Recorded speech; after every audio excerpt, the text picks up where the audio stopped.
당신이 찾던 무서운 이야기 고비의 TV.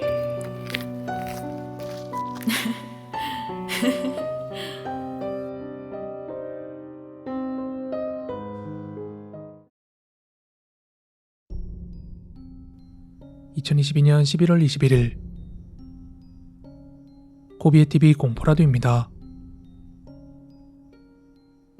고비의 TV 구독자 사발면님의 제보 사연입니다. 저는 부산에 거주하고 있는 20대 후반 직장인입니다. 제가 예전에 귀신에 들려서 무당집 갔었던 일을 한번 제보해보도록 할게요. 제가 갓 20살이 되었을 때 이제 지긋지긋한 고등학교 생활도 끝났겠다. 하루가 멀다 하고 친구들과 서면역으로 넘어가서 술 먹고 밤늦게 집에 들어오고를 매일같이 반복하고 있었습니다. 그러던 어느 하루는 서면역에서 늦게까지 놀다가 같이 합석해서 분위기 좋게 놀던 여자애들이 있었는데 얘네들이 갑자기 분위기를 파하고 집에 간다고 해서 오늘도 헛탕이구나 이러고 있는데 친구가 자기네 집에 가서 게임이나 하다 자자고 하면서 자기 집으로 가재요.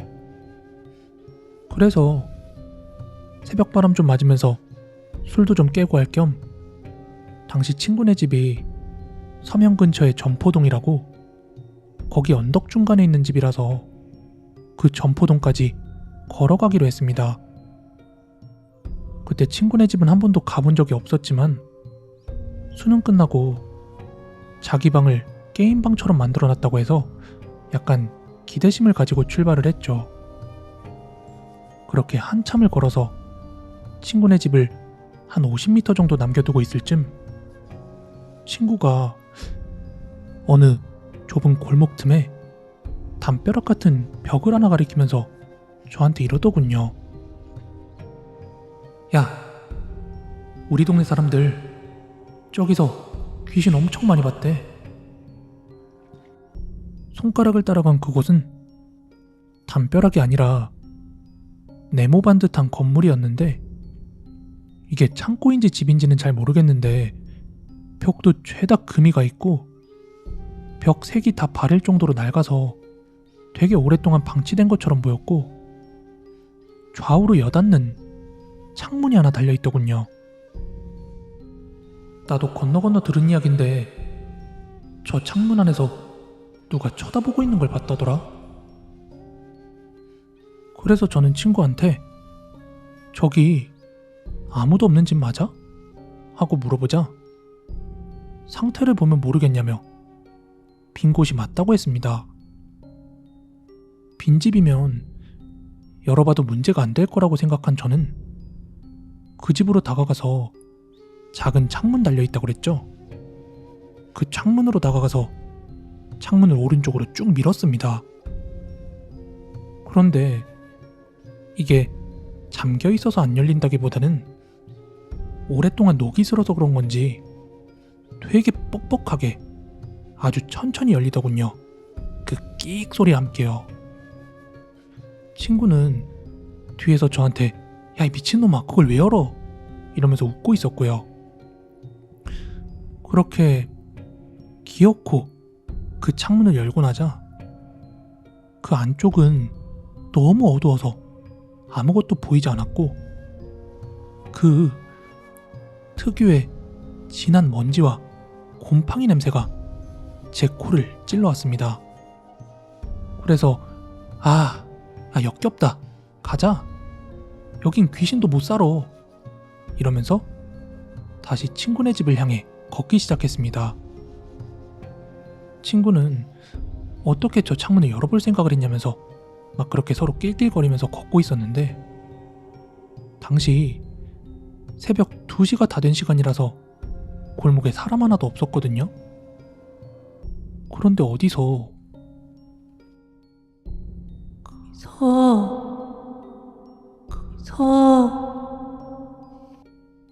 이런 소리가 들려서 본능적으로 소리가 느껴지는 뒤를 향해 고개를 돌렸는데 아까 그 건물 앞쯤에서 어떤 여자 하나가 저희랑 같은 방향으로 걸어오고 있는데 그걸 보고 저는 좀 소름이 돋았습니다. 왜냐하면 만약에 그 시간에 집 들어가는 여자라면 데이트가 끝났거나 아니면 친구들이랑 놀다 들어가거나 아니면 회식 같은 게 끝났거나 그런 여성분들일 텐데 손에는 핸드백도 하나 없고 당시 겨울이었는데 옷도 엄청 얇게 입은 데다가 제일 소름 돋았던 게 신발을 신고 있지 않았습니다. 살짝 겁이 난 저는 다시 정면을 보고 친구한테 야, 저 뒤에 저 여자 보이냐?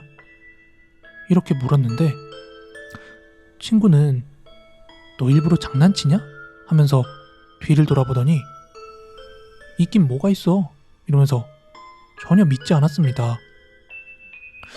그리고 때마침 친구네 건물 1층에 도착해서 계단을 오르는데 그때 계단 밑에서 거기서 이 소리를 듣고 깜짝 놀란 제가 그때 계단 아래를 바라봤는데 제 코앞에는 어떤 새하얀 얼굴의 여자가 바로 코끝까지 다가와 있었고 저는 그 다음 기억이 전혀 없습니다.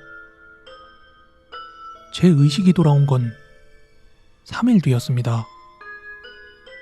그런데 그 사이에 몇 가지 사건들이 있었나 보더군요. 먼저 기억이 없어진 바로 그 시점에 갑자기 제가 멍하니 다시 계단을 내려가더랍니다. 친구는 저를 불렀지만 저는 듣는 채도 안 하고 다시 왔던 길을 되돌아가길래 친구는 뛰어와서 저를 붙잡고 야, 미친놈아, 너 왜 그래? 어디가? 이렇게 말하자 제가 갑자기 사거리 중간에 대자로 뻗어 두루눕더니 되게 여성스러운 이상한 웃음소리를 내면서 나 얘 죽여도 할 말 없지? 조금 있다가 차가 지나갈 거야. 그리고 얘 밟을 거야. 그럼 나 그때 나갈게. 만약에 제가 진짜로 연기를 하면서 장난을 친 거였으면 친구도 조금은 어색함을 느꼈을 텐데 그때 그 눈빛과 발언들이 그 느낌이 너무 살벌했다고 합니다. 그러면서도 계속 말도 안 되는 욕설과 음담패설 같은 말들을 막 해대길래 친구는 제가 귀신이 들린 것 같다고 본능적으로 느꼈대요. 그래서 핸드폰으로 주변에 점집 같은 걸 뒤져서 가장 가까운 곳으로 저를 꽉 붙잡고 그쪽으로 향했대요. 그런데 무당집 들어가자마자 저랑 무당이랑 막 욕하고 싸웠대요. 그러다가 제가 뭔가 다시 원래대로 돌아온 것처럼 보이는 순간이 있었는데 그러자 그 무당은 저거 지금 장난치는 거야. 저거 진짜 독한 년이야 저거. 그러자 제법이네? 하면서 또 제가 막 깔깔깔깔 대더랍니다. 아무튼 그 무당이 하는 말은 의료로 치면 친구한테 초기 대응을 되게 잘했답니다. 만약 저를 내일 데리고 오겠다고 뭐 한숨 자기라도 했으면 아마 진작에 사단이 났을 거래요. 저는 엄마한테 집에 들어간단 말을 해놓지 않은 상황이라서 그 무렵 엄마한테 막 전화벨이 울리고 있었고 전화를 대신 받은 무당은 엄마를 당장 여기로 오라고 불렀다네요. 그렇게 부모님 두 분이 모두 무당집에 오시게 되었고 친구에게는 이만 들어가 보라면서 용돈을 쥐어 돌려 보내셨다고 해요. 그 후 저는 거의 몇 시간에 걸쳐서 퇴마의식을 진행했다고 해요. 부모님이 말씀하시길 폐마의식이 끝난 직후에 저는 마치 혼이 나간 사람처럼 얼굴이 아주 창백했다고 합니다. 쟤 아마 하루 이틀 제정신 아닐 거니까 잘 살펴. 무당이 그렇게 신신당부를 했고 부모님께서는 제가 혹시라도 잘못되지 않을까 계속 옆에 붙어서 관찰을 했다고 합니다.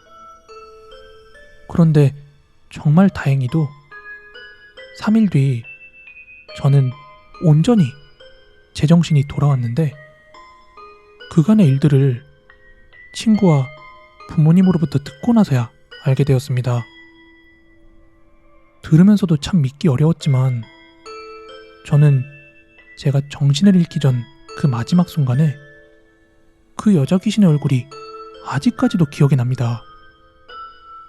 그래서 그런지 무서움과 동시에 생각하면 아직도 화가 납니다. 지금 그때 귀신을 봤던 그곳들은 전부 재개발이 되어 사라지고 없습니다. 오늘 준비한 무서운 이야기는 여기까지고요. 가시기 전에 좋아요, 구독하기 버튼 꼭 좀 한 번씩 부탁드리겠습니다. 여러분께서 직접 겪은 이야기 혹은 알고 계신 이야기 아래에 보이시는 이메일로 많은 제보 부탁드립니다. 저는 내일 더 무서운 이야기로 찾아오도록 하겠습니다. 감사합니다.